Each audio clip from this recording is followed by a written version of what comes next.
පෙරවරු 9යි විනාඩි 3යි තත්පර 45යි. මේ ශ්‍රී ලංකා ගුවන්විදුලි සංස්ථාවේ ස්වදේශීය සේවයයි. මෙතන සිට අපි ඔබේ නිවහන්ට කැඳවාගෙන එනවා අපේ ආරාධිත අමුත්තා. ආරාධිත අමුත්තාවත් කැඳවාගෙන අද ඔබේ නිවහන්ට ගොඩවන්නේ දයවර මිතුරා හිමානන්ද රාජපක්ෂ.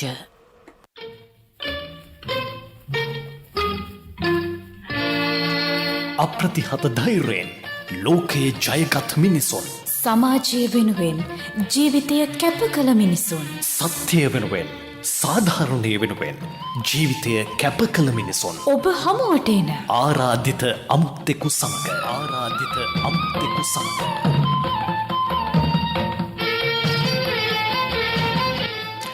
අයිබෝන් සුබදැසනක් ප්‍රිය ශ්‍රාවකීනි. මේ දවස්වල වැඩියෙන්ම කතාබහට ලක්වන දෙයක් තමයි අපේ සමාජය තුළේ නායකයන්, නායකත්වය, සාමූහිකත්වය, සහෝදරත්වය, එක්ව නැගිටීම මෙවැනි මාතෘකාවලට යළිත් ලොකු ඉඩක් ලැබෙමින් පවතින කාල සීමාවක්. ඉතින් නායකත්වය වඩාත් අපිට දැනෙන යුගයක් සහ නායකත්වය පිළිබඳ නිරන්තරයෙන්ම කතාවක්, කතිකාවක් සමාජයේ නිර්මාණය වෙලා තිබෙනවා. ඇත්තටම නායකෙක් බිහි වෙන්නේ කොහොමද? නායකයෙකුගේ තියෙන වටිනාකම, වැදගත්කම කුමක්ද? ආයතනයක වෙන්න පුළුවන්, පාසලක වෙන්න පුළුවන්, ගෙදරක වුණත් නායකත්වයක් මත තමයි සියල්ල රඳා පවතින්නේ. නායකයා දෙස බලා තමයි ඊට යට කණ්ඩායම ඉදිරියට යන්නේ. ඒක ඉතාමත්ම වැදගත්. ලෝකයේ සියලු රටවල් වලට, සියලුම තැන් වලට මේක ඉතා වැදගත් වෙනවා. ඔබටත් හිතන්න, ඔබ වැඩ කරන තැනක් වෙන්න පුළුවන්, ඔබ ජීවත් වෙන සමාජය වෙන්න පුළුවන්. නායකත්වය කියන්නේ මොන තරම් වටින දෙයක්ද? අපි අද කතා කරන්නේ කාලීන වශයෙන් වැදගත් දෙයක් වගේම කාලීන වශයෙන් කැඳවාගත්තු ආරාධිත අමුත්තාත් මේ පිළිබඳව කතා කරන්නට ඉතා වැදගත්. ඒ සම්බන්ධයෙන් ප්‍රාමාණික දැනුමක් සහිත විද්වතෙකුට තමයි අද ආරාධිත අමුත්තා වැඩසටහනට අපි ආරාධනා කරේ. ශ්‍රාවක ඔබට ඇතැම් විට අමුත්තෙක් වන්නට පුළුවන්. නමුත් දහස් ගානකට ඔහු අමුත්තෙක් වෙලා නැහැ. ඔහු දහස් ගානක් ප්‍රජාව සමග නිරන්තරයෙන්ම ගනුදෙනු කරමින්, ඔවුන්ගේ මනස සමග ගනුදෙනු කරමින්, ඔවුන්ගේ හදවත් එක්ක ගනුදෙනු කරන පුද්ගලෙක් අපි අද ආරාධිත අමුත්තා වැඩසටහනට කැඳවා ගත්තේ. ඔහු මානව සම්පත්, ව්‍යාපාර සංවර්ධන හා කළමනාකරණ පිළිබඳ ප්‍රවීණ උපදේශකවරයෙක්, වෘත්තීය දැනුමින් සන්නද්ධ පුද්ගලෙක්. මම මේ සන්නද්ධ කියන වචනේ කියන්න හේතුව පසුව කියන්න. ඒ වගේම මේ සම්බන්ධයෙන් ප්‍රාමාණික දැනුමක් සහිත විද්වතෙක් වී.කේ. ජයවර්ධන මහත්මයා අද ආරාධිත අමුත්තා ලෙස ස්වදේශීය සේවා මැදිරියට පැමිණි. ආයිබෝන්. බොහොම ස්තුතියි. දැන් නායකෙක් වෙන්න බලාපොරොත්තුවෙන් ඉන්න අයට නායකත්වයේ පිළිබඳව හීනකට වඩා තමන් ඇතුළේම තියෙන හයිය, තමන් ඇතුළේ තිබෙන ශක්තිය එළියට ගන්න විදි කියලා දෙන, ඒවා ප්‍රායෝගිකව මේ මහ පොළොව මත ක්‍රියාත්මක කරන විදිය ඉතා සාධාරණව කියා දෙන පුද්ගලෙක් තමයි ඔබතුමන්. හැබැයි එතනට එන්න ඔබතුමන් පහු කරපු කාලයක් තිබෙනවනේ. ඔව්. ඒ පහු කරපු කාලය පිළිබඳව දැනගන්නේ නැතුව, ඒ කියන්නේ ඉතිහාසය දැනගන්නේ නැතුව අපිට වර්තමානයේ කතා කරලා තේරුමක් වෙන්නේ නැහැ. ඔබතුමා ඇත්තටම මේ නායකයෙක් වෙන පුංචි කාලේ හිතුවද? බොහොම ස්තුතියි මම හිමානන්ද මහත්මයා මේ ආරාධිත අමුත්තා වැඩසටහනට කතා කිරීම ගැන ශ්‍රී ලංකා ගුවන්විදුලි සංස්ථාව මගේ ස්තුතිය පුද කරමින් ඔබතුමා ආපු ප්‍රශ්නේ මම හිතන්නේ හොඳ පටන් ගැනීමක් තියෙනවා. මම උපදින්නේ ගමක. එකම පවුලේ පෙරවැල මෙසා මට එක සහෝදරියක් ඉන්නවා. බොහොම සුන්දර ගමක මීගොඩ කියන ප්‍රදේශයේ උපදින්නේ. හැබැයි කොල්ම දිස්ත්‍රික්කයට. ඉතින් නමුත් අද වගේ නෙමෙයි, ඒ කාලේ ගොඩක් වෙනස්. හරිම ගහකොළත් එක හැදුනේ අපේ ගේ තිබුණේ කන්දක් උඩ. තාත්තා සිංහල වෛද්‍යවරයෙක්. මම හිතන්නේ වෛද්‍ය පරම්පරාවකින් පැවතෙන්නේ. මගේ සීයාත් සිංහල වෛද්‍යවරයෙක්. සිංහල බෙදකම ඒගොල්ලන්ගේ ලේවල තිබුණා. ඉතින් මේ පවුලේ මමත් මගේ නංගිත් ඒ වගේ මගේ අම්මා සහ තාත්තත් එක්ක මේ ගමනේ යනකොට මම දැක්කා පුංචි කාලේ ඉඳලා තාත්තගේ නායකත්වය. තාත්තා ගමට කොහොමද නායකත්වය දෙන්නේ? ගමේ මිනිස්සුන්ට මොන වගේ දේවල්ද සමාජගත කරන්න ඕනේ? ගමක ජීවත් වෙන්නේ කොහොමද කියලා මගේ පියාගේ සහෝදරයාත් ඉංග්‍රීසි වෛද්‍යවරයෙක්. ඉතින් මේ වෙද පරම්පරාව සහ වෛද්‍ය වෘත්තිය සියත් වෛද්‍යවෘත්තිය තුළ තමයි මාව හැදෙන්නේ. ඉතින් නිතරම ගෙදරට මිනිස්සු යනවා එනවා. ඉතින් තාත්තා සමහරලාට දොස් කියනවා, සමහරලාට බනිනවා. දන්නවා වේද මහත්තුරු ඒ දවස්වල මේ මුදලට සේවය කරපු පුද්ගලෙක් නෙමෙයි. ඒකත් එක්ක ජීවිතයේ ලොකුම අවාසනාවකට මම මුහුණ පානවා. හරියටම මට අවුරුදු 17 දී මගේ පියා අසනීප වෙනවා. ඔහු රියානතුරකට මුහුණ පෑම තුළ ඔහු අංශභාග පුද්ගලයෙක් බවට පත් වෙනවා. ඔහු එකතෙන් වෙනවා. දැන් කවුද පවුලේ නායකත්වය ගන්නේ? හරිම මං දන්නේ මේ වැඩසටහන කීයද කියලා. මේ එකම වගේ නංගිගේ වැඩ කටයුතු බලන්න නායකත්වය දෙන්නේ නෝ. අම්මා සියලු වැඩ කටයුතු ගෙදර වෙද්දී තාත්තලා බල්ලා තිබිද්දී අම්මයි නංගිත් එක්ක තනි වුණාම නායකත්වය දෙන්න මම ක්‍රමානුකූලව ඉස්සරහට එනවා. ඒක අර තාත්තා පුංචි කාලේදී දැක්ක තුලින් මට හිතෙනවා මේක ඉස්සරහට අරගෙන යන්න ඕනේ කියලා. ඊට පස්සේ මගේ පියා හරියටම අවුරුදු 1කමාරකදී නැති වෙනවා. අර මොකෙන්ද වැටෙනවා වගේ ලිපට වැටෙනවා වගේ. ඉතින් ඊට පස්සේ ආර්ථිකය පිළිබඳ ප්‍රශ්න එනවා. ජීවිතය ඉස්සරහට අරයි යන්න ගැටලු සාගත තත්ත්වයන් එනවා. නංගිට උගන්වන්න ඕනේ, මම ඉගෙන ගන්න ඕනේ. අධ්‍යයන පොත්සාතික පත්‍ර උසස් පෙළ කළා විශ්වවිද්‍යාලයේ අධ්‍යාපනයේ බලාගෙන ඉන්න මට පියා මගෙන් සමුගන්නවා. එතකොටම එනවා 89 කලබල. තරුණ වයසේ මම ඉන්නේ. ඉතින් සමහර අදහස් ප්‍රකාශ කරන්න බෑ. ඒ රටේ ගිය ආකාරය පිළිබඳ එච්චර සතුටු තිබුණේ නැහැ. රට ආදරය කරන පුද්ගලෙක් හැටියට. තීරණය කරනවා නෑ පවුලත් අරගෙන ඉස්සරහට යන්න ඕනේ කියලා. ඉතින් කවුරුත් නෑ. ඉතින් උදව්වට හිටියත් තියෙන සමාජික වටපිටාවත් එක්ක ඉතින් තියෙන දේවලුත් රැකගෙන ඉස්සරහට එන්න පටන් ගන්නවා. ඉතින් පටන් අරගෙන මම තීරණය කරනවා අධ්‍යාපනයේ පැත්තක තියලා මම රැකියාව කරන ගමන් අධ්‍යාපනය කරන වටපිටාවක් ගොඩනගා ගත යුතුයි කියලා. එතනදී මම පුහුණු මැනේජ්මන්ට් ට්‍රේනර් කෙනෙක් හැටියට පුහුණු කළමනාකාරවරයෙක් හැටියට ලංකාවේ ප්‍රසිද්ධ සමූහ ව්‍යාපාරයකට බැඳෙනවා. ඉතින් මම හොඳට මගේ රැකියාව පටන් අරගෙන යනකොට මට පේනවා ක්‍රමානුකූලව මට මගේ දක්ෂතාවය එන්න ගන්නවා. නමුත් අර ගමේ ලැබපු හයිය, තාත්තලගේ අම්මලගේ ලැබුණු ඒ හයිය, ඒ මග පෙන්වීම, ඒ ඔක්කොම මම පාසල් යන කාලෙත් ටිකක් කැපිපෙන චරිතයක් මම විවාද කණ්ඩායමේ නායකයා පන්නිපිටිය ධර්මපාල විද්‍යාලයේ තමයි අධ්‍යාපනය ලැබුවේ.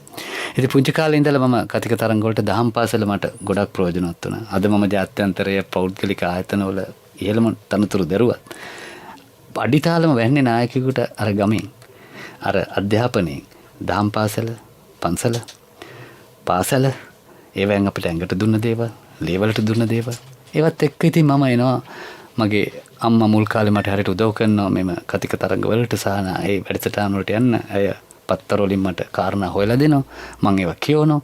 බොහොම පොඩි වයසේදී මම තරංගවල ජයග්‍රහණය කරනවා. සමස්ත ලංකා තරංගවල ජයග්‍රහණය කරනවා. මම හිතන්නේ කොහේ හරි වෙලාවක එක වෙලාවකට දෙයියෝ දුන්න වාසනාවක් වෙන මට හොඳට කතා කරන්න පුළුවන්. අදටත් කතාවම තමයි මම ජීවිතේ ඉස්සරහට ගෙනිච්චි. මම මිනිසුත් එක්ක හොඳට වැඩ කරන්න පුළුවන්. දහම් පාසලක විදුහල්පති කෙනෙක් වෙනවා. රස්සාවක් කරන අවුරුදු 18යි. පාලි අභිධර්මයෙන් උගන්වන්න ගන්නවා. ඊළඟට ඉගෙන ගත්ත නැති ළමයින්ට අධ්‍යාපනය දෙන්න O level කරන ගමම්ම මම දෙනවා ළමයින්ට අධ්‍යාපනයේ ගණිතය උගන්වනවා. හොඳම උදාහරණය පහේ ශිෂ්‍යත්වයේ ක්ලාස් එකේ යනකොට ටීචර් නැති වුණා මම තමයි ක්ලාස් එකට උගන්වන්නේ. මම පහේ ශිෂ්‍යත්වයේ ළමයි. ඒක ඇඟේ තිබුණා. පුංචි කාලේ ඉඳලා ඒක කවුරු හරි දෙවියෝ ඒක මට ලබා දෙන්නේ. ඉතින් එතනින් නායකත්වයත් එක්ක ඉස්සරහට ආවා. ඇවිල්ලා ඊට පස්සේ ඉතින් මේ පියාගේ අභාවයත් මේ සියලු දෙනාත් එක්ක ප්‍රයිවට් ක්ෂේත්‍රේ පටන් ගන්නවා. ඉතින් එතනින් පටන් ගන්න ලොකු ගමනක් තියෙනවා කියන්නේ ඒක තමයි මගේ පටන් ගන්න. හොඳයි ජයවර්ධන මහත්මයා දැන් අපේ රටේ අපි හැම දෙනාගේම ඇතුළේ ඉන්න නායකයෙක්. ඔව්. හැබැයි එයා සමහරවිට මැරිලාම යනවා. නායකයා මැරෙනවා, සමහරවිට මරලා දානවා. එහෙම නැත්නම් නායකයාට පණක් ලැබෙන්නේ නැහැ, කොන්දක් ලැබෙන්නේ නැහැ නේද? කෂේරුකාවක් නැති නායකයෝ ඉන්න. එහෙම අපේ කියන ප්‍රජාවක් ගත්තම හැම අතරම නායක වෙනවා. හැබැයි නායකයෙක් උඩට එන්නේ නැහැ. එහෙම නායකයෙක් උඩට ගන්න වැඩපිළිවෙලක් අපේ රටේ කියන මං හිතන්නේ පාසල් පද්ධතියෙන් විශේෂයෙන්ම අධ්‍යාපනයෙන් මේක මුලින්ම ගන්න පුළුවන් තැනක් තියෙන්නේ. එහෙම අපේ රටේ එහෙම තියෙනවද? මම ඔබ කියන ප්‍රශ්නෙට හිමානන්ද මහත්මයා උත්තරේ මං හිතන්නේ එච්චර සතුටුදායක උත්තරයක් දෙන්න බෑ. මම මේ පිළිබඳව විශ්වවිද්‍යාල ආචාර්යවරුන්ට කතා කරපු අවස්ථාවක් තිබුණා ශ්‍රී ජයවර්ධන පුර විශ්වවිද්‍යාලයේ. ඒ වගේම මම ගුරුවරුන්ට කතා කරපු අවස්ථාවක් තිබුණා. මම ඒ වගේම විශේෂයෙන් විශ්වවිද්‍යාල ළමයි අවසාන වසර එහෙම නැත්නම් උපාධිදර ළමයින්ට කතා කරලා කිව්වා මම දකිනවා අධ්‍යාපනයයි ප්‍රායෝගිකත්වය පිළිබඳව පොඩි ගැටලු සාරිත තත්ත්වයක් තියෙනවා අපේ.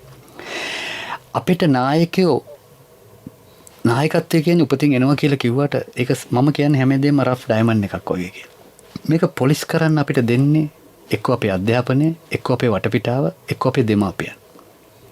උදාහරණයකට ගත්තොත් අපේ අද රටේ සමහර ජාත්‍යන්තර පාසල් මා එක දන්නවා මගේ පුතා සහ දියණිය ජාත්‍යන්තර පාසල් අධ්‍යාපන.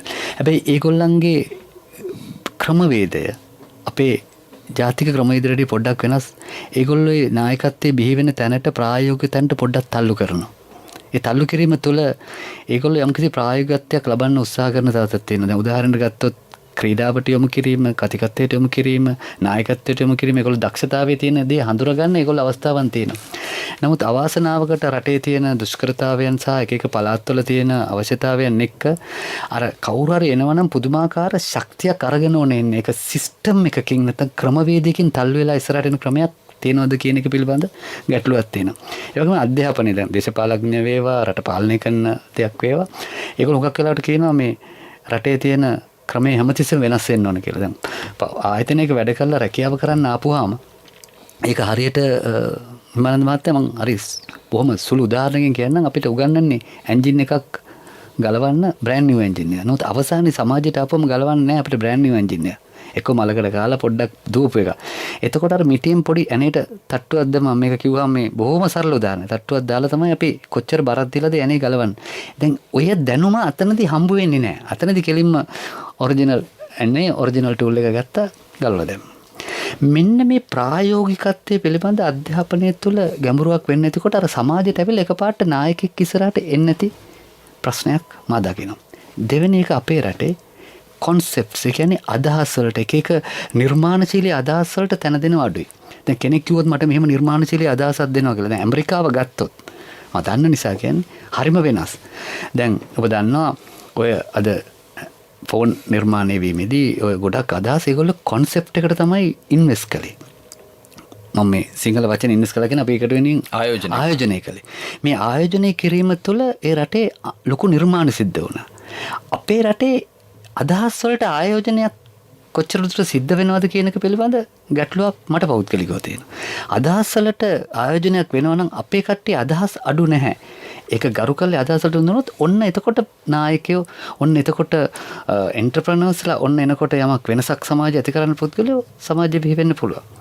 දැන් හොඳම උදාහරණය පහුගිය කාලෙක ඔබතුමා දන්නවා අපේ ලංකාවේ හිටපු දුවෙක් සහ පුතෙක් ගමක හැදුනේ නාසා ආයතනයෙන්. අපි චන්ද්‍රිකාවක් ඇරි අපිට සතුටු වෙන්න ඕනේ. නාසා ආයතනය වගේ තැනකින් අපේ දරුවෝ දෙන්නෙක් මේ වැඩේ කළා.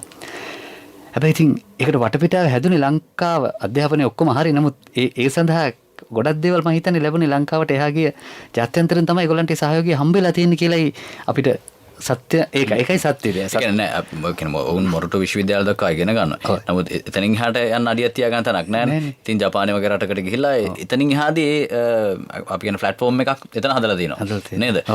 ඔබ කියන්න උත්සාහ ගන්නේ ජයවර්ධන මහත්තයා දැන්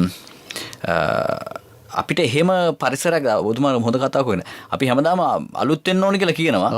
ඒ කියන්නේ අලුත් වෙන්න ඕනේ කියලා කියන හැබැයි මුකුත් හදලා නැහැ. හැමදාම අලුත් වෙන්න. ඒක මාකට් කර ඒක ප්‍රවර්ධනය ප්‍රචාර කර ඉන්නවා කියන කාරණේ තමයි කියන්නේ. හරි. මට තව ප්‍රශ්නයක් ආවා. දැන් ඔබතුමා කියන කාරණා මම මේක ඇහුවේ නැත්තම් ශ්‍රාවකයන් මගෙන් ප්‍රශ්න කරනවා. ඒක ඇහුවේ නැති කියලා. ඔබ රට ජාතිය ආගම ගැන හිතන කෙනෙක්. අනිවාර්යයෙන්. ඔබ රටේ මිනිස්සු ගැන හිතන කෙනෙක්. ඔබ ස්වදේශික කියන්නේ මම මේ ජාතික කියන අදහසෙන්. ඔබ දරුවන් පෞද්ගලික පාසලට ඔබ යවන්න. ඔව්. මම ඔකට හොඳ උත්තරයක් දෙන්න. මේකත් ඉතින් ඇත්ත කියන්නේ බෑ. මම හොරණ ප්‍රදේශෙ වෙන්නේ මගේ බිරිඳගේ අම්මා තාත්තා දෙන්නම අධ්‍යාපන ක්ෂේත්‍රේ. ඔක්කොම සියලු දෙනාම අධ්‍යාපන ක්ෂේත්‍රේ. මට තාත්තා නෑ. මගේ තාත්තා වෙනකොට අද ඉන්නේ මගේ ෆාදර් ඉන් ලෝ එහෙම නැත්නම් මාමා. මම යාට තාත්තා කියලා කටපුරා කියන්නේ. මොකද අද මෙතෙන්ට එන්න එතුමා මගේ විවාහයෙන් පස්සේ ගොඩක් පිටිපස්සේ හිටියා. ඒ අම්මත් හිටියා.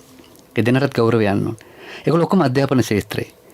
එතුමගේ මගේ පියාගේ මගේ බාදරින් ලෝකේ කියන්නේ මගේ මාමාගේ අයියත් විද්‍යාගුරු උපදේශකවරයෙක්. මේ අධ්‍යාපනය තුළ මගේ බිරිඳ මට හම්බෙන්නේ හොරණ ප්‍රදේශේ. ඇයි ඊටාම දරුවන්ගේ අධ්‍යාපනය වෙනින් හොයබල බලපු කාන්තාවක්. අධ්‍යාපනය හොඳට දෙන්න ඕනාව තිබුණා. ඒගොල්ලෝ අපි ඇප්ලිකේෂන් එකක් දානවා මගේ පුතාට ලංකාවේ තියෙන හැම ඉස්කෝලේකට. මම නම් වශයෙන් කියන්න කැමති නැහැ. ප්‍රසිද්ධ ගුවන්විදුලි සියලු දෙනාගෙන් මට ආවේ ඔබ බඳවගන්නේ නැහැ. මට පුළුවන්කම තිබුණා පාසලක් ළඟ අරගෙන මොනවා හරි මේ ක්‍රමවේදය කඩලා වෙන විදිහකට මගේ ළමයා වෙන ක්‍රමයකට ඇතුල් කරන්න මට එහෙම අවශ්‍යතාවයක් තිබුණේ නැහැ. මම ගැන ලියලා මෙච්චර අධ්‍යාපන ක්ෂේත්‍රයේ මගේ අම්මයි තාත්තයි ගැන ලියලා මම පාසලට ඇප්ලිකේෂන් දාම රිජෙක්ට් කළා ඉන්නේ ඔබ ළඟ නැහැ. කිලෝමීටර් ගාන සම්පූර්ණ නැහැ. නැත්නම් මොකක් හරි හේතුවකට මම ලංකාවේ ප්‍රසිද්ධම පාසල. දැන් මම මොකද මට තියෙන ඔප්ෂන් එක හිමානන්ද මහත්තයා. දරුවට උගන්වන්න ඕනේ. මගේ වයිෆ් ඇයගේ රස්සාවෙන් අස්සෙනවා. ආදායම අපිට අඩු වෙනවා. කැප කරන ඇය මුළු ජීවිතේම මගේ දරුවෝ වෙනුවෙන් කැප කරන සූදානම් වෙලා තියද්දි මම මොකද කරන්නේ? එහෙනම් හොඳම අධ්‍යාපනය දෙන්න මට එකම දේ වෙලා තියෙන්නේ ජාත්‍යන්තර පාසල. හැබැයි මම ජාත්‍යන්තර පාසලට ඇරියේ. මම ඔබතුමාට හොඳටම උත්තරයක් දෙන්න. ජාත්‍යන්තර පාසලට මම ඇරියේ අපේ සිංහලකම හොඳට තියාගෙන. මම ඔබතුමාට ඒකට පොඩි උදාහරණයකුත් කියන්න. මම හිතන්නේ මේක කිව්වේ නැත්තම් අහගෙන ශ්‍රාවකයන්ට මේක හරියට ගම්මේ වෙන්නේ නැහැ. මගේ පුතා ඉස්කෝලේ ඇරලා ගෙදර ආපුවම මම හිරපු හොරණ ප්‍රදේශේ මං ගෙදර හදනවා පොඩි ඉඩක් පුතාට. මම පුංචි කාලේ කිරිමැටි අත ගෑවා. දැන් ඔබතුමා කියයි මේ බොහොම කන්වෙන්ෂනල් කියලා කියයි. මම මේම තරුණ කෙනෙක්. මම ඔබතුමාට පේන ඇති මම මේ වයසට ගිහිල්ලා පුද්ගලෙක් නෙමෙයි. මම කිරිමැටි ගැන කිව්වකද මිනිස්සෙක් පස් ගස් ගහ කොළ පස් අත ගන්නකොට තමයි අපේ ක්‍රියේටිව් කියන එක අපිට යම්කිසි නිර්මාණ ශක්තිය බිහි වෙන්නේ. මම ඒක තදින් විශ්වාස කළා. මොකද මට ඒක ආවේ එතනින් කියලා මම දැනගෙන හිටියා. මම පුතාට ගෙනල්ලා දෙනවා මඩ. මම මූදු වැලි ටික ගෙනත් දීලා මම පුතාට කියනවා සෙල්ලම් කරන්න කියලා හැන්දෑවට. පුතා ඉස්කෝලේ ඇරලා එනවා ආච්චිත් එක්ක මල් ටික අරගෙන කඩලා අර මැටි ගොඩේ සෙල්ලම් කරනවා. බැකෝ එකක් අරන් තමයි සෙල්ලම් කරන්නේ. අද ඔහු ලෝකේ තියෙන අන්තර්ජාතික විශ්වවිද්‍යාලයක ප්‍රසිද්ධ විශ්වවිද්‍යාලයක මොනස්කේන් විශ්වවිද්‍යාලය සිවිල් ඉංජිනේරුවරයෙක්. අවසාන වසරේ අවසාන විභාගයට තව සුමානකින් උත්තර ලියන. ඔහු මට එවනවා දවසක හැන්දෑවක මගේ වයිෆ්ට මගේ බිරිඳට අම්මේ වෙලාව රාත්‍රී 2යි පාන්දර 2යි මම ඉන්නේ තාම විද්‍යාගාරේ ඉංග්‍රීසියෙන් ලියලවනවා. මම පස් ටික තලනවා. මට මතකයි පුංචි කාලේ තාත්තයි අම්මයි මට පොඩි මිටියකුයි පස් ටිකකුයි ගෙනත් දුන්න තලන්. මං ආච්චිත් එක්ක තලනකොට කවුද හිතුවේ අම්මේ මට මගේ ප්‍රොජෙක්ට් එකටත් මගේ ඩිග්‍රී අවසාන විභාගෙටත් මේ පස්තල්ලා සමීක්ෂණයක් කළා විද්‍යාගාරයෙන් මට මේ වගේ දෙයක් කරන්න කියලා. දෛවයේ හැටි. මං අහුව මෙයාට මෙච්චර හොඳ සිංහල කොහෙන්ද ඉගෙන ගත්තේ කියලා. දැන් ඒක දැනුණ ඇඟට. දෙමාපියන්ගේ දැනුණා. අර පුංචි කාලේ දැනුණා. ගහකොළ දැනුණා. මඩ ටික දැන්. ඉතින් කවදාකවත් වරදක් වෙන්න බෑ. ප්‍රශ්නේ ජාත්‍යන්තර පාසල නෙමෙයි. ප්‍රශ්නේ අපේ පාසල නෙමෙයි. අපි දෙමාපියෝ හැටියට ඒ නායකත්වය ඒ දරුවෙකුට හරි මාර්ගය කියලා දෙන්නව කොහොමද කියලා. මා මේකේ ගෞරවය ගන්නෑ. මේකේ විචාර ගෞරවයක් කරනවා මගේ බිරිඳට. ඇයි තාම ලස්සනට මේ දරුවෝ දෙන්න මේ වුණා සමාජයට ඕන හැටියට. මොකද නිතරම කියන්නේ තාත්තගෙත් ගෞරවය රකින්න පුතේ. මොකද තාත්තට සමාජයට කියලා කතා කරන්න පුළුවන් ඉන්නේ ඕගොල්ලෝ හරියට හිටියොත් තමයි. ඕගොල්ලෝ වැරදුනොත් තාත්තට කවුද තාත්තට එතන තිතක් තියන්න වෙනවා. හොඳයි. දැන් අපි ඔය විදේශ නාලිකා මේ ලංකාවේ නාලිකා නෙමෙයි විදේශ නාලිකා බැලුවම ඒ වැඩසටහන් වෙනත් ජාත්‍යන්තර මට්ටමේ වැඩසටහන් බැලුවම ඒ වැඩසටහන් වල විශේෂ සම්මුඛ සාකච්ඡා වෙන වැඩසටහන් වලට ආවම ඒ රටවල් වල විවිධ ආයතන වල නිලධාරීන් ඒවට පිළිතුරු දෙන විදිහ කතා කරන විදිහ පබ්ලික් ස්පීකින් කියමු ගුණය පොදු ආමන්ත්‍රණ හැකියාවන් ඔවුන්ට තිබෙන හැකියාවන් උන්ගේ බොඩි ලැන්ග්වේජ් එක ගන්න පුළුවන් ඒවා හරි බලයින්ද ආසයි ඇත්තරම දැන් ලංකාවේ මේ අපි පවා අත්විඳින ගුවන්විදුලි මැදිරියකට ආපුවම ඉතා ඉහළ නිලධාරීන් අපි නම් වශයෙන් කියන්නේ නැහැ කිසිසේත්ම තාඩිය දාලා එතන අපි බය වෙනවා මෙතන වැටෙයිද කියලා. ඒ කියන්නේ දෙයාලට අපිට මුත් කියන්න දෙන මොකද ඒගොල්ලෝ හැදලා තියෙන විදිය. මේ අපේ රටට එහෙම හදලා නැහැ. මිනිස්සු පාසල් පද්ධතියෙන්වත් අනුමතන විශ්වවිද්‍යාල වලවත් එහෙම හදලා නැහැ. කතා කරන්න මොනවද කතා කළ යුත්තේ මොනවද යුත්තේ මොනවද කියන සම්බන්ධයෙන් හදලා නැහැ. දැන් ඔබ විවිධ ආයතනවල දේශනවලට යනවා විවිධ ආයතනවල වැඩමුළු පවත්වනවා ඔවුන්ගේ නායකත්වය පිළිබඳව කළමනාකාරීත්වය පිළිබඳවනේ ඔවුන් අභිප්‍රේරණය කරන වැඩසටහන් ඕනෑ තරම් කරනවා. අපේ රටේ මේ තරුණ ප්‍රජා විශේෂයෙන් එක අයද සිටින දෙයක්ද? ඒ කියන්නේ ඔවුන් නැතුව හෙම්බත් වෙලා ඉඳලා එනකොට තිබෙන පිළිගැනීම ඔවුන් බලාපොරොත්තුෙන් ඉන්න දේ ගැන මට කියන්න. මොකද ඔබ දහස් ගානකට අමතන කෙනෙක් විදිහට ඒ අත්දැකීම. අපේ තරුණ කට්ටිය අඬනවා හිමානන්ද මහත්මයා. මේකේ මාර දක්ෂතාවයක් තියෙන රටක්. අවාසනාවකට මොකද්ද තැනක අපි හිර වෙලා. උදාහරණයක් මම කියන්නම්. මම මේක ඊයේ පෙරේදත් මම හිතන්නේ මේ ශ්‍රී ලංකා ගුවන්විදුලි සංස්ථාවේ මම කිව්වා. අපි සමහර වෙලාවට අතීතයේ කාල්ගග ඉන්නව වැඩි. ජාත්‍යන්තරය ගැන කතා කරපු නිසා මම කියන්නේ. අපි මොකක් වෙලාවට කිව්වා අපේ යෝධයාලා කැපුවා කියලා 70ට අඟලක බැස්මට. අපි තාම අපිට කොන්ක්‍රීට් එකක් හයිවේ එකක් හදාගෙන අපේ ඉංජිනේරුවරු නේ අපි තාම රටට ආයදිනවා. ඇයි මේක වුනේ? අපි සීගිරිය ගැන කතා කරන ලෝක උරුමයක් චිත්‍ර ගැන. මොකද අපේ ළමයි අද චිත්‍ර කලාව. මම කියන්නේ චිත්‍ර කලාව කරන්න කියලා නෙමෙයි. නමුත් චිත්‍ර කලාවෙන් අපේ ළමයි ජාත්‍යන්තරය ජය ගන්නවා. එන්න ඕනේ නේ නම් මේක. කොහේ හරි තැනක වැරදුනා. 5S කියන එක. මම ජපානයේ 5S පටන් ගත්ත කම්පැනිටත් ගිය පුද්ගලෙක්. ඒ තැන ගිහිල්ලා බැලුවත් එක්කම කොහොමද මේක ලෝකෙට හඳුන්ලා දුන්න තැනට මට ශිෂ්‍යත්වයක් හම්බෙලා යන්න හම්බුණා. අපේ රටේ ඕක තිබුණා. ඕක මම මෙතන ගුවන්විදුලියත් කිව්වා මම හිතනවා මේ වැඩසටහනෙන් මම කියන්නේ. කොස්ස තිබ්බ අපේ දොර මුල්ලේ. වෙනම කොස්සට මුල්ලේ තිබුණා. මැටි අපේ භාජන ටික තියන්න මැස්සක් තිබුණා.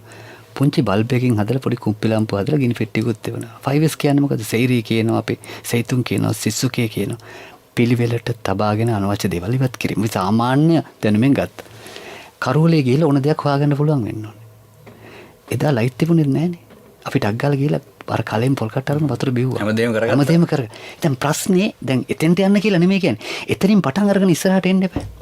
දැන් මුරලි දූස්රයක හොයාගන්නවා ලෝකේ. කෝ එතනින් පස්සේ දූස්රයකක් දාන්න. ඩිල්ෂාන් ඇවිල්ලා ඩිල් ස්කූප් එක ලෝකෙට දෙනවා. කෝ දැන් අපිට ඇවිල්ලා දාලා යන්න ඕනේ දූස්ර.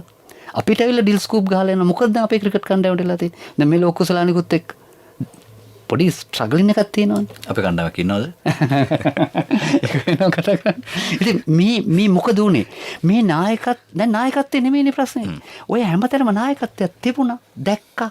මේක ඉස්සරහට අරන් යන ක්‍රමවේදය කොහේ හරි මනද මාතර තේරෙන්නේ නැද්ද කොහේ හරි තියෙනවා කියලා.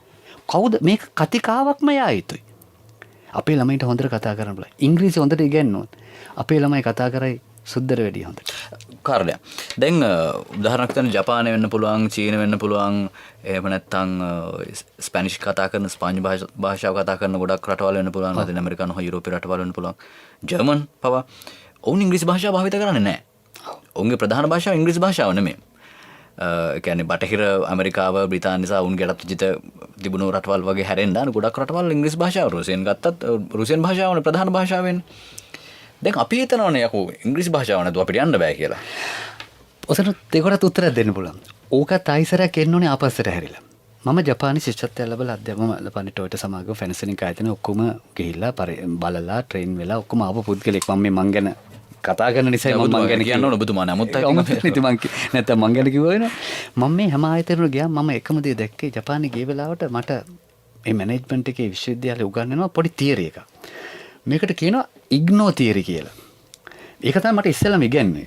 ඉග්නෝ තියරි කියන්නේ අනවශ්‍ය දේවල් ගණන් ගන්න එපා කියලා. ඒගොල්ලෝ Tamanට අවශ්‍ය නැති දේවල් මේ මල්ල ඇතුළට දාගෙන කනෝ කියලා කෑ ගහන જાතියක් නෙමෙයි. ඒගොල්ලෝ ඉග්නෝ තියරි එක අනුගමනය කළා ඒගොල්ලෝගේ ගමන කෙලින් ගියා. අපි ඉග්නෝ කරන්නේ නැහැනේ. මොන හරි දෙයක් තිබුණොත් අපි ඇතුළට දාගන්න බලමු. ඒක කතා කරනවා. අවශ්‍ය දේ අනවශ්‍ය දේ ඔක්කොම දාගෙන අපි කතා කරන්නේ නැද්ද අපිට යන්න ඕනේ ගමන යන්න බෑනේ පැටලිලිනේ. හරි පැටලිලි සාගතයිනේ. ඒගොල්ලෝ පළවෙනිම කළේ ඉග්නෝ කළා. හිරෝෂිමාට කොරසගෙන ප්‍රශ්නයක් නැහැ. අනවශ්‍ය දේවල් අපිට ඉංග්‍රීසි නැහැ කියන ප්‍රශ්නයක් නැහැ. අපි අපේ භාෂාව දිනු කරමු. දැන් හොඳම භාෂාව කොරියාව, දකුණු කොරියාව. අද සෝල් අගනුවරට ගිහලා බලන්න. ඒ මිනිස්සු වැඩ කරන්න හැටි බලන්න. ප්‍රශ්නේ ඉංග්‍රීසි භාෂාවේ හැම රටකම තියෙනවා.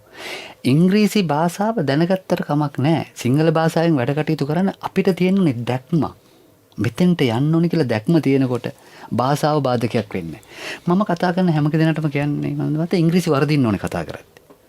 දැන් මම ඉංග්‍රීසි දන්න අම්මා තාත්තගෙන් ආපු කෙනෙක් නෙමෙයිනේ. අද මම ජාත්‍යන්තරේ කතා කරනවා මම භාෂා දෙකෙන්ම හසුරවනවා. මම ඉංග්‍රීසි දැනගෙන ආවේ නේ. මට වරදින්නේ පුළුවන්. හැබැයි සිංහල භාෂාව මට වරදින්න බෑ. දැන් වෙන්නේ අපේ කට්ටිය සිංහල භාෂාව වරද්දගෙන ඉංග්‍රීසි භාෂාව හොඳට කරනවා. ඒකත් වරද්දනවා. ඉතින් මේ පොඩ්ඩක් පැටලිලි. මේක සිස්ටම් එකක් නැති එක දැත්තම. සිස්ටම් එකක් නැහැ. හරි ප්‍රොපර් සිස්ටම් දැන් සමා වෙන්න දැන් ජපානය සහ චීනය වගේ රටවල් ඇත්තටම ඉංග්‍රීසි භාෂාවෙන් දැන් අලුත් වචනයක් කියන්නකෝ ආව හැටිය ඒක ඔවුන්ගේ විදිහට හදා ගන්නවා. ඒ කියන්නේ හැම වෙලේම ඔවුන් අලුත් වචන එකතු කරනවා. දැන් අපේ රටේ එහෙම වෙන්නේ නැහැ නේ අතරම. අපි දැන් බයිසිකලයක් ගත්තොත් බයිසිකලේ තියෙන හුලන් ටිකයි බල්ලෝ හුවෙන එක විතරනේ සිංහල තියෙන අනිත් ඔක්කොමත් අපි ඉංග්‍රීසි කියනවා. නමුත් සිංහල කියලා හිතාගෙන. ඒ වගේ අපි අනිත් අයගේ දැනුම ලබා ගනිද්දී භාෂාව ප්‍රශ්නයක් කරගත යුතුද?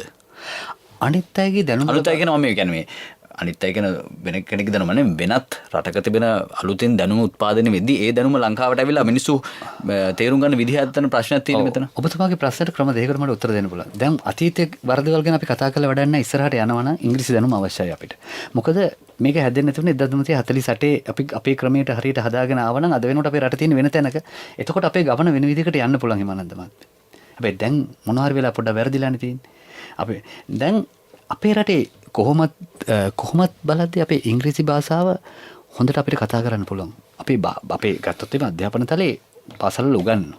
ඒක ප්‍රශ්නයක් නෑ. හැබැයි දැන් ඉංග්‍රීසි භාෂාව අවශ්‍යයි ජාත්‍යන්තරයට. මා එක තදින් කියන පාසල් යන දූ දරුවෝ අහගෙන ඉන්නවා දෙමාපියෝ අහගෙන ඉන්නවනම් මේකට අවධානය යොමු කරන්න. මොකද අපිට ඉක්මනට ගමන යන්න ඕනේ. ඉක්මනට ලෝකේ තියෙන දේවල් දැනගන්න ඕනේ. ඉක්මනට ලෝකේ තියෙන දේ දැන් අද ගත්තොත් ඉන්ටර්නෙට් එක ගත්තොත් අපිට මේ තියෙන සමාජ මාධ්‍යවල ගොඩක් වෙලාවට භාවිතා වෙනවා ඉංග්‍රීසි මාධ්‍ය. ඉතින් අපිට යදගත් දේ පොතක් කියව ගන්න මේ දැනුම අවශ්‍යයි.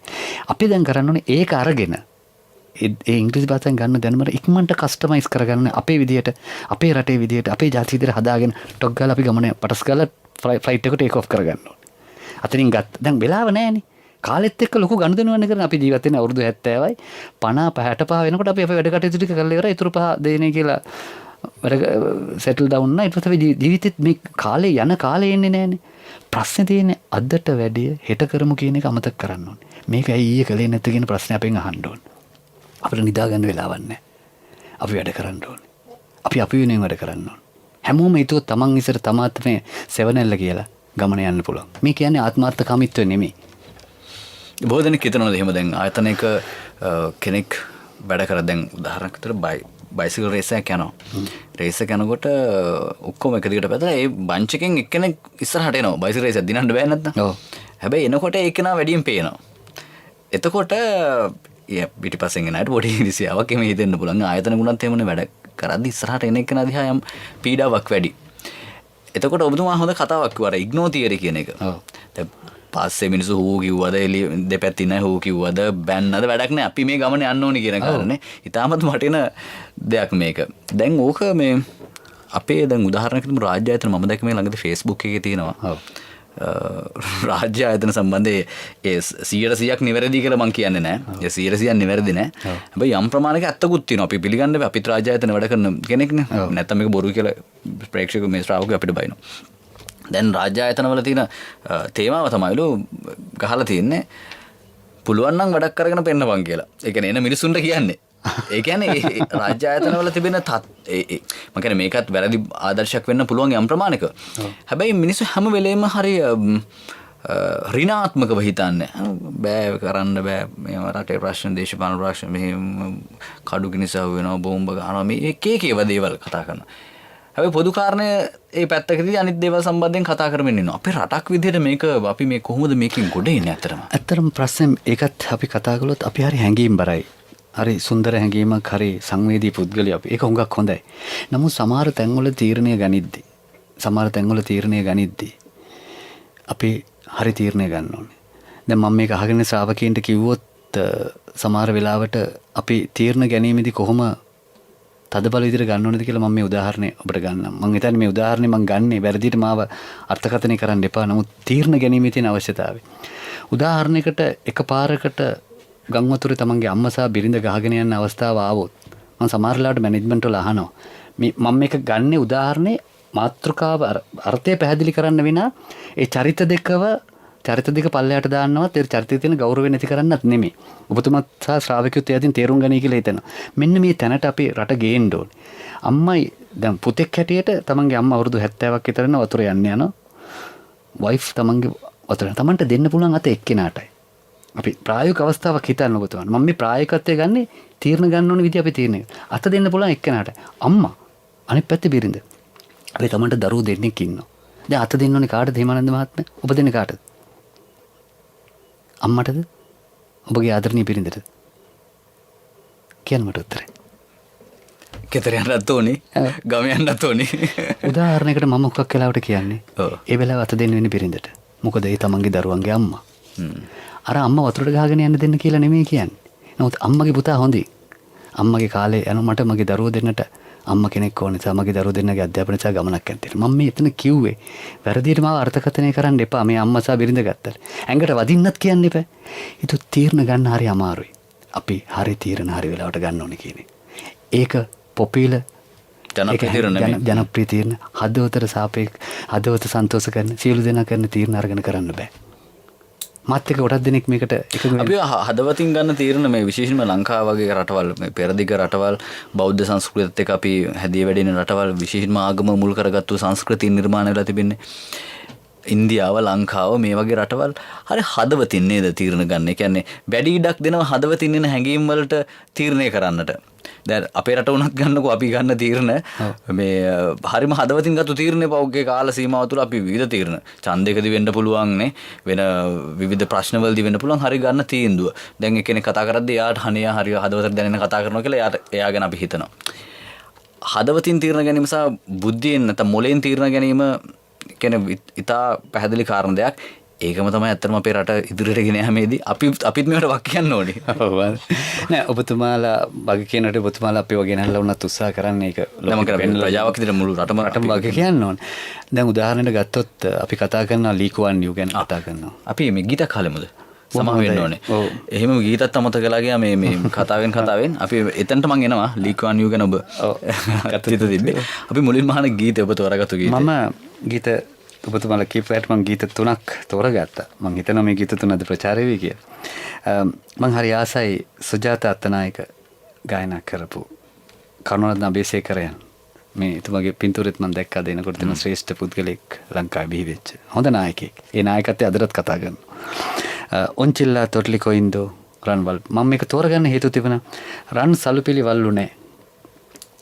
මේ සින්දු අහන ගමන් අපි හිතන්න මෙහෙම. රන් සලුපිලි වල්ලු මට නෑ. හැබැයි රන් කඳ සුරින්දු රැක දෙන්න දෙවියනේ මේ මගේ රන් කඳ අම්මා රන් කඳ පුතා දරුවා රන් කඳ රත්තරන් වලට එහා ගිය දෙයක් කඳ රන්සා කඳ කියන එක ලොකු දෙයක් තියෙනවා. ඊට පස්සේ කියනවා නුවණින් ගණපති වෙන්න පුතේ තෙරුවන් වැඳලා ආගම අදහන්න මිනිසුන් මැද මිනිහෙක් වෙන්න මනස උස් පුද්ගලයෙක් ළඟ මිනිසෙක් වෙන්න. එහෙම හිටියොත් රටට බොරු නොකර රට දැය සමේරකුවොත් දෙවියොත් නමට වඳි.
පති ලෙස සැමදා තෙරුවන් වැඳ දිවියන් පුදලා මිනිසුන් මැද මිනිසෙකු වීලා හිතමින් මවගේ කතා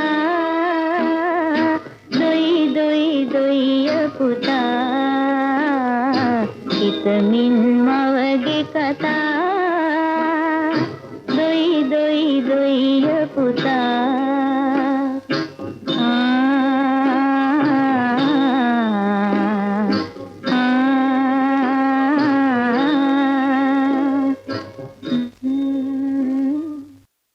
වෙලාව පෙරවරු 9 විනාඩි 40යි. අද ආරාධිත අමුත්තා වැඩසටහනට අපි ආරාධනා කරේ මානව සම්පත් ව්‍යාපාර සංවර්ධන හා කළමනාකරණ පිළිබඳ ප්‍රවීණ උපදේශක වී.කේ. ජයවර්ධන මහත්මයා. ලී ක්වාන් යූ ගැන තමයි නතර කළේ. සමහර අපි ගොඩක් කතා කරනවා ලී ක්වාන් යූ ගැන, මහතීර් මොහමඩ් ගැන, ගාන්ධිතුමා ගැන. තන තීරණයක හිටපු කෙනෙක්. හරිම දන්න හරි දැක්මක් තිබුණා. හැඟීම් බර වෙන්න බෑ. හැඟීම් පර විය යුතු නෑ. අපි යම්කිසි දැක්මක් අපිට විෂන් එකක් තියෙන්න ඕනේ. හිමානන්ද මහත්තයා බලාපොරොත්තු තමයි ජීවිතේ ජීවත් කරවන්නේ. අපිට බලාපොරොත්තුවක් නැතුණු තව බලාපොරොත්තුවක් ඇති කරම මේ දරුවන්ට ඉපදෙච්ච දවසේ ඉඳලා විෂන් එකක් දෙන්න ඕනේ. බලාපොරොත්තුවක් ජීවිතය ඇති කරන්න ඕනේ. ලස්සන සුන්දර දෙයක් ළමයින්ට අනාගතේ පෙන්වන්න ඕනේ. යන්න පුළුවන් තැන පෙන්වන්න ඕනේ. කොන්ෆිඩන්ස් ආත්ම ශක්තිය ළමයිට දෙන්න. මේවා ඔක්කොම අපේ ලේබල් තියෙනවා. සිංහල, බෞද්ධ, මුස්ලිම් වේවා, ශ්‍රී ලාංකික වේවා, මේ සියලු මේ 25332 ඇතුලේ වර්ග සැතපු මේක තියෙනවා. පවුලක් හැටියට හැදෙන්නේ. අම්මා තාත්තගේ ගුණ සුවඳ, අම්මා තාත්තගේ සුවඳ දැනමින් තමයි ළමයි හැදෙන්නේ. පාසලේ අධ්‍යාපනය ලැබෙනවා. ගුරුවරයා ආදරේ තාමත්. මේ ඔක්කොම තිබිද්දි අපිට දැක්මක් මේ ළමයින්ගේ ඔළුවට දාන්න ඕනේ පුංචි කාලේ ඉඳලා. ඒක ඉංජිනේරුවෙක් වෙන්න, ඒක දොස්තර කෙනෙක් වෙන්න නෙමෙයි. ඒ වගේම අපි යම් කිසි අපිට ආවේනික වෙච්ච වැලියු පද්ධතියක්, ඒ කියන්නේ සාර ධර්ම ගුණ ධර්ම පද්ධතියක් තියෙනවා. පෞද්ගලිකව ඔබතුමා මම කවදක්වත් අද වෙනකම් මත්පැන පාවිච්චි කරන්නේ. හැබැයි මම වැඩ කරලා තියෙන ආයතන, ජාත්‍යන්තර ආයතන, ලංකා ආයතන වල විශාල ඔය සාද වලට පාටිස් වලට මම ගිහිල්ලා ඇති. මම පාවිච්චි කරලා නැහැ. ඒක මට පවුලෙන් ආපු දෙයක්. මම මදු විතක් පානය කළා නැහැ, සිගරට් එකක් බීලා නැහැ. මම මස් මාංශ කන්නේත් නැහැ. ඒක නම් කමක් නැහැ කියමු. සියලු දේවල් වලින් ආක්කන මිනිස්සෙක් ලෝකේ නැති වෙන්න පුළුවන්. හිමානන්ද මත කාරණා තුනක්. එකක් අධික මත්පැනට යමු වුණොත් පවුල ඉවරයි. ළමයින්ගේ අධ්‍යාපනය නැහැ. දෙවෙනි එක සූදුව. ඕකට යමු වුණොත් සල්ලි හොයන්න හදන්න එපා කෙටි ක්‍රම වලින්. මහන්සියෙන් උපයාගත දැනුම දේ තමයි ඉතුරු වෙන්නේ. තුන්වෙනි එක තමයි අපේ බිරිඳට දරුවන්ට ආදරලා තමන්ගේ එක පවුලක් විදිහට හිතන්න කියලා. මම ආදරය කළ එක බිරිඳ මං කසාද බැන්දේ අයව. ඇය අද ඇගේ මුළු ජීවිතේම කැප කරලා තියෙන දරුවෝ සහ මං වෙනුවෙන්. රස්සාවෙන් පවා ඉවත් වෙලා. ඒ පවුල් වටපිටාවත් එක්ක නැගිට්ටොත් අපි ඇදගෙන වැටෙන්නේ නැහැ. මේ කාරණා තුනත් එක්ක අපි හිටියොත් වටන්න බෑ හිමනන්ද. මේ නායකයෙක් බිහි වෙනවා කියන්නේ ලොකු දෙයක් නෙමෙයි. අද තාත්තා ගත්තොත් වේල් දෙකයි කන්නේ. තාත්තලා ගැන ගොඩක් කවි ලියුන්නේ නැහනේ. සින්දු ලියුන්නේ නැහැ. තාත්තලා අඬනවා ඇස්වල කඳුළු නැහැ. ඔබතුමත් පියෙක් මමත් පියෙක්. අපි ඇස්වල කඳුළු නැහැ අපි අඬනවා. අපි සමහරට වේල් දෙක ගන්න වයිෆ්ට කියන්නේ නැහනේ. අපි සද්ද නොකර ඉන්නවා. හැබැයි අපි උපරිම අපේ දරුවන්ට දෙනවා. අපේ බැනියම ඉරිලා ඇති. මේස් එක ඉරිලා ඇති.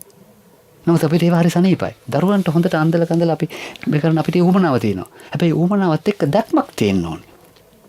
බලන්න කොච්චර සුන්දරද කියලා අපිට මේ ඔක්සියල්ල තියෙනවා. හැබැයි දැක්මක් ඇතිවරන විදිහට වැඩ කටයුතු කරනවා. ඕක හදවතත් එක්ක නෙමෙයි ගනුදෙනු කරන්න ඕනේ. බුද්ධියත් එක්ක. ඒකයි මම අර ඉස්සෙල්ලා උදාහරණයක් කියනවා. බුද්ධියත් එක්ක ගනුදෙනු කරලා හරි ක්‍රමයට හරි තැන හිටගත්තොත් මම හිතන්නේ අපිට යන්න පුළුවන් හරි තැනට. තාත්තා සැරවීමනේ. මාතෘ මූලිකත්වයනේ. මොන දේ කළත් අම්මා තාත්තගෙන් අහලා කරන්නේ. තාත්තා ඒ තාත්තගේ තැන හරියට හිටියොත් අම්මා කේන්ද්‍රගත වෙච්ච පීතෘ මූලික සමාජය අපි හරියටම පවුලෙන් පටන් ගත්තොත් ළමයා හරියට හැදෙනවා. හිමානන්ද මහත්තයා ළමයා හරියට හැදෙනවා.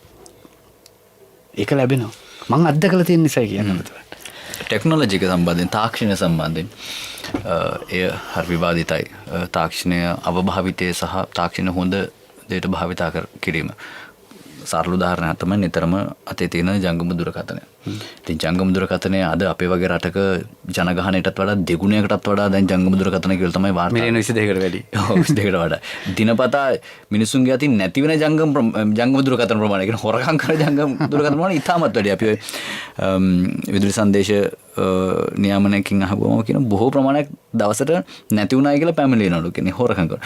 මේක හරිය සිස්ටම් එකේ දෙයක් බවට පත් වෙලා තියෙනවා. Facebook සමාජ මාධ්‍ය ඒවා බොහෝ වෙලාවට ලංකාව ඇතුලේ මම කියන්නේ මේ වැඩසටහන අහන වැඩිහිටි තරුණ බොහෝ පිරිසක් ඉන්නවා. ලංකාව ඇතුලේ භාවිත වන්නේ මේ මොහොත වන විටත් ඇත්තටම හොඳ දේවල් වලට වඩා නරක දේවල් වලට ටිකක් පිළිගත යුතුයි. හොඳ දේවල් වලට භාවිත කරන විශාල පිරිසක් ඉන්නවා. ඕනේ වෙන්නේ තා උපරිම ප්‍රයෝජන ගන්නවා. හැබැයි නරක විදිහට භාවිත කරන සක් ඉන්නවා. ඔබ තරුණයන්ට වැඩියෙන්ම කතා කරන දේශකෙක් එහෙම නැත්නම් දැනුම බෙදන්නෙක් දැනුම දානය කරන්නෙක් කිව්වොත් නෙවෙයි දැනුම දානය කරන්නෙක් විදිහට මේ තාක්ෂණය භාවිත කිරීමේදී විශේෂයෙන්ම සමාජ මාධ්‍ය ඇතුළු තාක්ෂණය භාවිත කිරීමේදී අපි හදාගත යුතුද අනිවාර්යයෙන් මේක පිළිබඳ අධික විවේචනයක් මට තියෙනවා. පොඩි උදාහරණයක් කියන්න. මේක Facebook වල මම දන්නේ අන්තර්ජාලයේ සැරිසරපු එකක්. එක ළමෙක් මම මේක කීප තැනක කියලා තියෙනවා. එක ළමෙක්ගෙන් අහනවා what is your ambition කියලා. What do you want to be? ඒ පුංචි ළමයා උත්තර දෙන I want to be a smartphone. උත්තරේ බලන්න. මට ස්මාර්ට්ෆෝන් එකක් වෙන්න ඕනේ. ඒ ළමයාගෙන් ළඟට අනගාලා දුවේ මොකද ස්මාර්ට්ෆෝන් එකක් ගන්න. මගේ අම්මා බදාගෙන ඉන්නේ ස්මාර්ට්ෆෝන් එක. අම්මා තුරුල් කරගෙන ඉන්නේ ස්මාර්ට්ෆෝන් එක. අම්මා රැයට ඒක දිහා බලලා hina වෙලා ඒක ළඟින් තියාගෙන නිදාගන්නේ. මට ස්මාර්ට්ෆෝන් එකක් වුණොත් අම්මා ළඟට ගිහිල්ලා තුරුල් වෙලා හිටියේ. මං උත්තරේ දුන්නා ඔබතුමාට දැන්. තාක්ෂණය හරි. බත් තුන තෝනට ටික කෑවත් මත් වෙනවා. ගත යුත්තේ කොතනද ගත යුතු ප්‍රමාණය මොකද්ද නොගත යුතු දේ මොකද්ද කියලා. ඒකත් අධ්‍යාපනයක්. ඒකත් දැක්මක්. ඒකත් ඩිසිප්ලින් එකක්. ඒකත් විනයක්. මේක ලොකු ප්‍රශ්නයක් ලංකාවේ. අද Facebook ඉඳ ළමයින්ට දැනුම වැඩි වෙලා තියෙනවද? ළමයි මොට වෙලා තියෙනවද? උදාහරණයකට දැන් Google ගිහිල්ලා ඔක්කොම හොයනවා. ඔළුවේ නෑනේ. Google තුනත් ඔක්කොම ඉවරයි. ගෙදර ෆෝන් නම්බරේ මතක නැහැ. හදිස්සියකට ෆෝන් එක දාලා ගිහලා මොකක් හරි පහුගිය කාලේ වගේ පහුගිය අර පාස්කු දිනේ වගේ කරදරයක් වුණා නම් ගෙදරට කතා කරගන්න විදියක් නැහැ. ඒ කියන්නේ දැනුම අනුන්ට දීලා. අනික තව දෙයක්. විශේෂයෙන් මම කියන්නේ මේ කම්පියුටර් සහ තාක්ෂණය කරනවා අපි ගේම් ගහනවා. මේ ළමයි ක්‍රීඩා කරනවා. කායිකද ක්‍රීඩා කරන්නේ? හිත පිටක් නැති, හදවතක් නැති ඉක්විප්මන්ට් එකත් එක්ක ළමයා තනියෙන් සෙල්ලම් කරනවා. එළියට ආවම කියනවා මෙයා හරි සෙල්ෆිෂ්, මෙයා හරි ආත්මార్థකාමී ළමෙක් වුණා කියලා. කවුද වගේ කියන්නේ? අපි සමාජය අපි සෙල්ලම් කළේ කොයිද? ක්‍රිකට් දුවේ ළමයි ටිකත් එක්ක වෙලේ. ඒව වැරදි කියන්නේ. අපි එල්ලේ ගැහුවේ ඇල්ලේ දොලේ. එහෙම නැත්නම් ඉස්කෝලේ ක්‍රිකට් ගහනකොට අර යාළුවා බනිනවා, මේ යාළුවා දොස් කියනවා. එහෙම නම් කියන ඔයා හොඳට සෙල්ලම් කළා කියලා. මිනිස්සුත් එක්ක සහජීවීව ජීවත් වෙන්න, තව කෙනෙකුට රෙස්පෙක්ට් කරන්න, තව කෙනෙක් එක්ක ගමනක් යන්න අපි පුංචි කාලේ ඉඳලා පොරදුනා. දැන් ඒක නෑනේ. තනි ඉක්විප්මන්ට් එකත් එක්ක සෙල්ලම් කළා හදවතක් දැඟීමක් දැන්න පුද්ගලෙක. ඒකයි මම කියන්නේ. බුද්ධිමත් භාවයයි මේ අපේ තියෙන සංවේදී භාවයයි මේක ගානට බැලන්ස් කරගන්න. මේක අමාරුයි. මේක ලෝක අනිත් රටවල උගන්වනවා. අධ්‍යාපන ක්‍රමවේදයෙන් දෙනවා. විශ්වවිද්‍යාලවල දෙනවා. මේ ලොවෙන් එකෙක් එක දෙයකට වෙයි සමස කියන අත්වලංගු එකක් නෙමෙයි අපේ දෙකකට සමතයි. දැන් කතික තරංග ගැන ඔබතුමා කතා කරද්දී අපි සමහර ආයතනවල ට්‍රේනින් වලට ගෙනල්ලා දානවා බැරක් ඔබාව නැත්තම් මිෂෙල් ඔබාම කතා කරපු දර්ශන. අනේ අපේ හෙට්ටිආරච්චි මහත්මයා මේ එක සැරේක ලෝකෙම මේ දිනනවා මේ කතික තරංගේ ලෝකේ පළවෙනි වෙනවා මට මතකයි 2014 වර්ෂේ. ධනංජය හෙට්ටිආරච්චි මහත්තයා. මම එදා දවසක නවත්තලා විශ්වවිද්‍යාල ආචාර්යවරයෙක් දේශනය කරනවා මම නවත්තලා කිව්වා ඔබතුමාට මෙන්න තියෙනවා දාලා ඕක නවත්තලා ඔබාම මහත්මයාගේ කතාව නවත්තලා මේක දාන්න මුළු ඔඩියන්ස් එකම පුදුම ආදරයක් අපේ මනසේ අපි අපේ දේ අගය කරන්නේ දැන් ඒක නවීන තාක්ෂණය ඕක දෙමාපියන්ගේ වක්කීම ගෙදර ගිහම ෆෝන් එක අතර ගන්න එපා WhatsApp ඕනේ ෆොටෝ එකක් හසිය දාගෙන පිටට ගිහලා තමන්ට ආදරණීය බිරිඳට අම්මට තාත්තට මොනවාරි ගන්න බින්තෝරයක් දාලා කැමතිද කියලා අහන එක කොච්චර සුන්දරයිද වැරදියක් ගෙනලා බැනුම් අහනට වැඩිය හොඳයි. පිටට නෝනේ ලංකාවේ හොඳයි. හදිසිය කරදර. නමුත් දැන් ඉතින් ඕක අරගෙන ඔක්කොම කරන්නේ අනවශ්‍ය දේවල් යවන්නේ අනික තමන්ගේ පෞද්ගලිකත්වය බලන්න කොච්චර දුරට දැන් අපේ ලංකාවේ ප්‍රසිද්ධ විවෘත කළාද කියලා. ඒ නිසා මේ තරඟත් එක්ක මම හිතන්නේ අපි තාක්ෂණය හරියාකාරව භාවිත කළ යුතුයි කියලා මම හිතනවා. ගීතයක් අහමු. ඔබ මොකද ගීත තුනක් කොහොම හරි අහන්න ඕනේ කියලා කිව්වා. මොකද මේ ගීත තුනත් එක්ක ඔබට මම හිතන්නේ කතාවක් ඇති. මේ දුවේ නුඹ මගේ ප්‍රාණය බණ්ඩාර හැදෙන්නේ. මට පුතෙක් ඉන්න පුතා මම හිතන්නේ තරහ වෙන එකක් නැහැ. නමුත් ජීවිතේ මගේ අද එළිය කරන්නේ දුව. ඇය වෙනුවෙන් මම ගොඩක් දේවල් ගොඩක් බලාපොරොත්තු වෙන දුවෙක් තමයි පවුලක ලස්සන රෝසමලක් වගේ පවුලේ වට පිටව මල්වත්තක් වගේ ගෙදර. ඉතින් ඒ දුවගේ වටපිටත් එක මම සොල්ලි ඉදිරියෙන් හිතුවා මොකද මගේ හීනේ. ඇය උනේ ඊළඟට සනුහරේ අභිමානය ගෙනහිල්ලා දුක්ඛ දිහා බලාගෙන hinaයෙන්. කොයි ගෑල්ලමයට දුගන්නන්න ඕනේ. අපි ගෑල්ලමට දුක ඇය සැක්‍රිෆයිස් කරනවා. ගෑනු චරිතය කියන්නේ ලෝකේ ඒ තරම් පරිත්‍යාගශීලී වෙන්න. හරි පරිත්‍යාගශීලීත්වයක් තියෙන අම්මා කෙනෙක් වෙච්ච දවසේ අක්ක නංගි වෙච්ච දවසෙත් පරිත්‍යාගශීලී වෙනුවෙන් සහෝදර වෙනුවෙන් පරිත්‍යාගශීලී වෙලා දුක දිහා බලන hina වෙන්න. මිල මුදල හොයන්න එපා ගෑල්ලමෙක්. හිතන්න කළ හොඳ විතරයි ජීවිතය ඉතුරු වෙන්නේ. මිල මුදලට දුවන්න එපා. ඔන්න ඔක හරියට දුන්නා නම් නියම අම්මා කෙනෙක් නියම නායිකාවක් සමාජයට වේවි.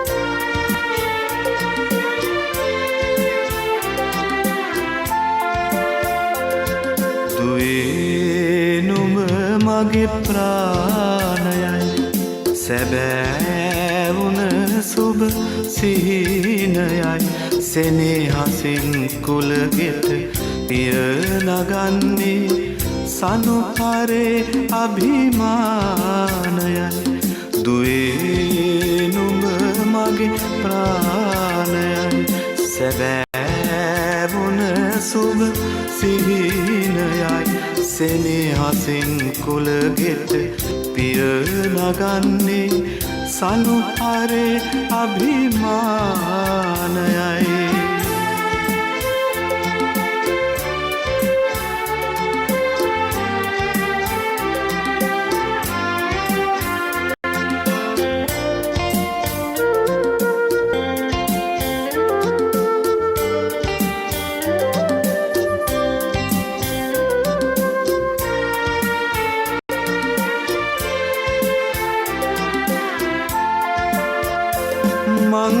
මලක් ලෙස නුඹ නොහැදුවේ පිහැලි පරවෙන නිසාමයි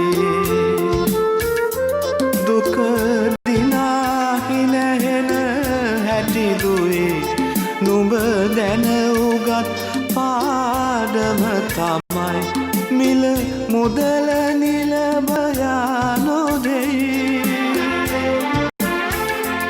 මිල මුදල නිල බල යානෝදෙයි කළ හොඳම විතරක් ඉතිරි වෙයි කළ හොඳම විතරක් ඉතිරි වෙයි දුවේ නුඹ මගේ ප්‍රාණයයි සැබෑවුන සුබ සිහිනයයි සෙනෙහසින් කුලගෙට පිය නගන්නේ සනුහරේ අභිමානයයි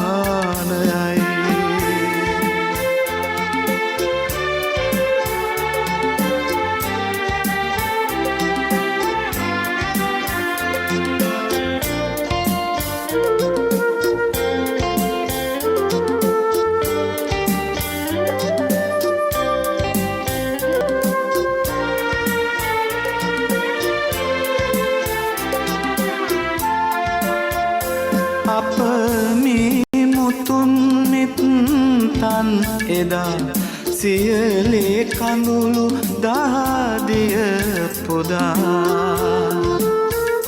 පරපුරෙන් පරපුරට රැගෙන ඒ ගෞරවය මගේ දුව තමා නුඹ යන්නේ හිස් දැතින් නොවේ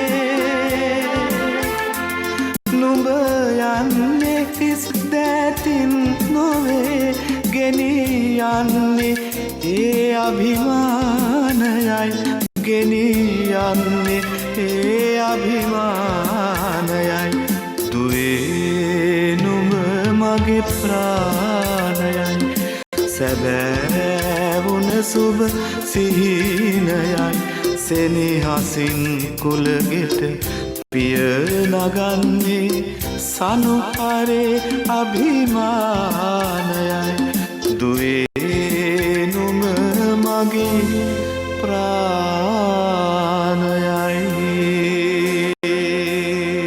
බණ්ඩාර හැලිගොඩ මහත්මයා මේ ගීතය රචනා කරන්න යන ඔහුටත් දුවෙක් ඉන්න ඔහුටත් ඔහු නිතරම කියනත් ඔහුත් හරි මේ සංවේදී වෙනවා ඒ ගීත අහද්දිසා ඒ ගීතය ගැන කතා කරද්දි කෙසේ වෙතත් මම හිතන්නේ ඔබ ඇතුළේ සංවේදී වුණාට ඒක පෙන්වන්න දෙයක් නැහැ නේද මටවත් නේද මොකද ඔබටත් දුවෙක් ඉන්නවා මටත් පුංචි දුවෙක් ඉන්නවා ඒ නිසා ඕක කවදා හරි මටත් වෙනවා කියලා මම දන්නවනේ ඒ නිසා මම ඒක මෙනෙහි කරමින් මේ ගීතය ඇහුවේ කෙසේ වෙතත් අපිට විනාඩි කෙටි වෙලාවක් ඉතරලා තිබෙන්නේ මම හිතන්නේ අපිට කතා කරන්න තිබෙන දෑ බොහොමයි නමුත් තිබෙන ඉඩ සීමිතයි මේ සීමිත වෙලා වාසිය තමයි අපිට කතා කරන්න තිබෙන්නේ මම කැමනේ දැන් ඔබ නිරන්තරයෙන්ම කියන දෙයක් ඒක පුනරුච්චාරණය කරනවා ඒ තමයි මම ගමෙන් හැදුනේ කොල්ලෙක් මම දුක් විඳලා ආපු කෙනෙක් කියන එක කියන්නේ මේ පේන් එක නේද මේ වේදනාවමද මිනිස්සු Tamanගේ ඉලක්කය වෙත ගෙන යන ප්‍රධාන තල්ලුව දෙන්නේ ඒක වේදනාවම කියනකොට වේදනාව වෙලා අත්දැකීම් වේදනාව කියන්නේ ගමනක් යන අපි සමහර වෙලාවට අවාසනාවකට පොඩ්ඩක් අපිට තිබුණොත් බොහොම සුන්දර වටපිටාවක් අපිට නිින්ද යනවා. මම මෙහෙම අර්ථකථනය කරන අපිට AC එකක් දාලා පොඩ්ඩක් තිබුණොත් පොඩ්ඩක් නිින්ද යනවා. එතකොටනේ අපිට නිින්ද ගියන් පස්සේ වෙන්නේ අපේ කාලය නිරුණේ නැති වෙනවා. නමුත් පොඩි ප්‍රෙෂර් එකක් අපි කියලා කියනවා. පොඩි පීඩනයක් පොඩි දැක්මත් එක්ක පොඩි මේකක් තියෙනකොට තමයි Tamanට ගමනක් යන්න අපි හිතන්නේ. think out of the box කියලා අපි මැනේජ්මන්ට් වල උගන්වනවා. සාමාන්‍ය මට්ටමට එහා ගිය හිතුවිල්ලක් ගන්න. දැන් මට මේක කියනද comfortable zone එකකින් අයින් වෙන්න කියලා. You are absolutely right. You have to get out of the comfortable zone. ඒ කියන්නේ comfortable zone එකෙන් එළියට එන්න ඕනේ. එතකොට තමයි අපිට අනිත් දේවල් පේන්න ගන්න. එතකොට පේනවා සමාජයේ තියෙන අඩුපාඩු. මට පියා නැතිවීම අද මේ තත්ත්වයට එන්න පියා නැතිවීම මගේ ජීවිතේ ලැබු ලොකුම අභාග්‍යයක්. නමුත් අනිත් පැත්තට මම ඒක පොසිටිව් පැත්තක් අද මම හිතන්නේ ඇත්තෙත් එන්නේ නැත්තෙත් මේ සියලු දේවල් මෙයා වෙලා ඒකම තමයි මූලික හේතුව වෙන්නේ නැත්තේ. එතකොට අපි එහෙම කියලා හැමෝටම මෙහෙම වෙන්න කියනව නෙමෙයි. අපි දරුවන්ට උනත් අනවශ්‍ය ප්‍රමාණයට කම්ෆර්ටබල් zones දෙන්න නරකයි. දුක පෙන්වන්න ඕන. අමාරුව පෙන්වන්න ඕන. මේක මගේ ගෙදරත් වෙන දෙයක්. ඒක මගේ බිරිඳ මූලිකත් එකයි. දැන් උදාහරණයකට මම ඔය උගන්නන හැම ළමයින්ටම කියන දෙයක් තමයි ළමයින්ගේ දෙමාපියන්ගේ අමාරුකම දරුවන්ට පෙන්වන්න ඕනේ. ඒ දැක්ම පෙන්වන්නේ. අපි අරමුණක් දෙන්න ඕනේ දැක්මක් නිතර මම කියන්නේ දැක්මක් දෙන්න ඕනේ. හැබැයි මේ දැක්ම දෙන්න ඕනේ කාලවකවානුවක් ඇතුව. අපි ස්පෙસિෆික් වෙන්න ඕනේ මෙෂර් කරන්න පුළුවන් වෙන්න ඕනේ හැමදේම. කාලවකවානුවට දැක්මක් දීලා දර්ශනයක් දීලා ඒකට වටපිටාව හදලා මෙතෙන්ට තල්ලු කළොත් අපේ සමාජේ මේ තරුණ ජීවිත ටික මේක ලංකාව හරිතැන්ට ගේන්න හිමානන්ද මහත්තයා වැඩි කල් යන්නේ දැක්ම ඕනේ නායකත්වයේ දීලා පිටිපස්සෙන් ඉඳගෙන තල්ලුවක් දෙන්න ඕනේ ඉස්සරහට යන්න. එතකොට ගමන යන්න පුළුවන් අපිට ඔක්කොම තියෙනවා. ඔබේ සීමාව ටිකක් පුළුල්. ඒ කියන්නේ ඔබ පටු තැනක ඉඳලා කතා කරන සහ වැඩ කරන කෙනෙක් ටිකක් පුළුල්. ඔබ නායකත්වයේ පිළිබඳව ව්‍යාපාර සංවර්ධනය පිළිබඳව විශේෂයෙන්ම සහ කළමනාකරන ව්‍යාපාරික සංවර්ධනය සහ කළමනාකරන ටිකක් එකට යන එකක්. එකට යන ක්ෂේත්‍ර මේ මොහොතේදී රටේ ව්‍යාපාරික ප්‍රජාව යම් ආකාරයක බරපතල ප්‍රශ්නාර්ථයක් ඔවුන්ගේ ඉස්සරහ තියෙනවා.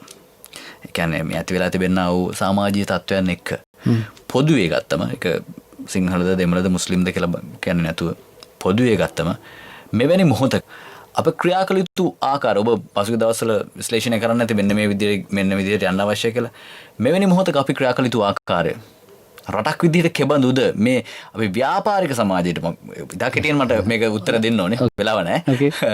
අපි කොහොමද මේ ඇති වී තිබෙන තත්ත්වයන් වලට මුහුණ දෙන්නේ? කිසිම දෙයක් නැහැ. අපේ රට ආවෙනික අපි ශ්‍රී ලාංකිකයෝ ශ්‍රී ලාංකිකයට ආවෙනික වෙච්ච විදිහක් තියෙනවා. අපි ශ්‍රී ලාංකික විදිහට හිතන්න. ජන හද මිනිස්සුගේ හද ගැස්ම තේරුම් ගන්න හැම ව්‍යාපාරිකයෙම මම දන්නවා ඔබතුමා එන්න හදන තැන. ඒ තේරුම් අරගෙන ශ්‍රී ලාංකික කියලා හිතන්න.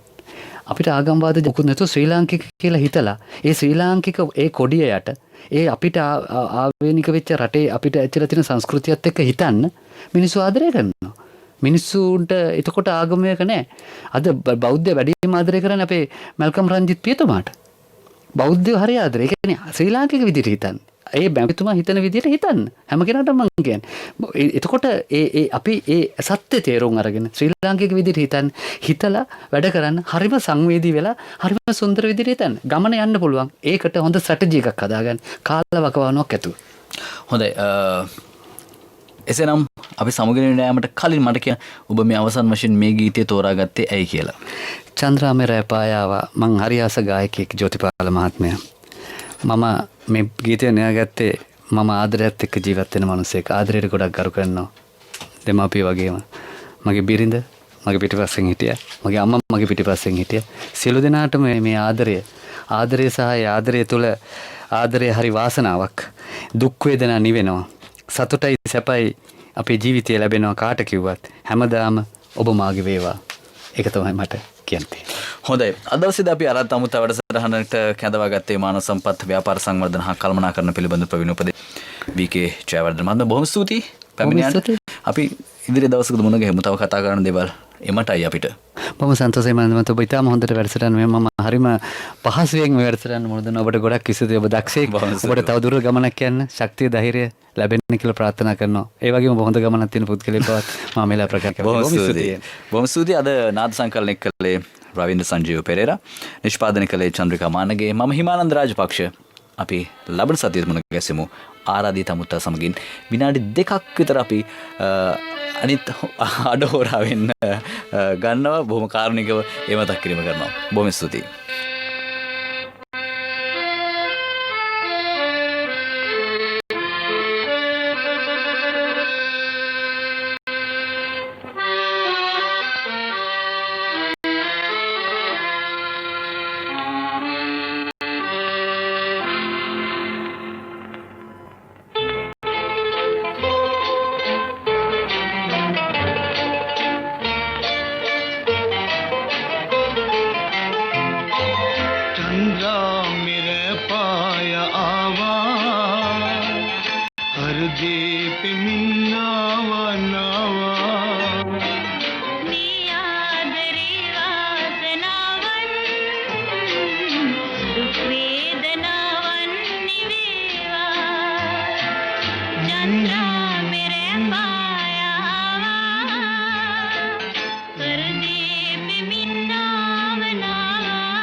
සුවයි සැපයි ඔබය මාගේ ඔබ පින්වති පින්වතාගේ අරගන්න ඔබගේ සහුරතල් දෛවේ මගේ පිහිට වේවා චන්ද්‍රා මෙරේ පායාවා පරදේස මින්නාවනවා මේ ආදරේ වාසනාවන් දුක් වේදනාවන් නිරේවා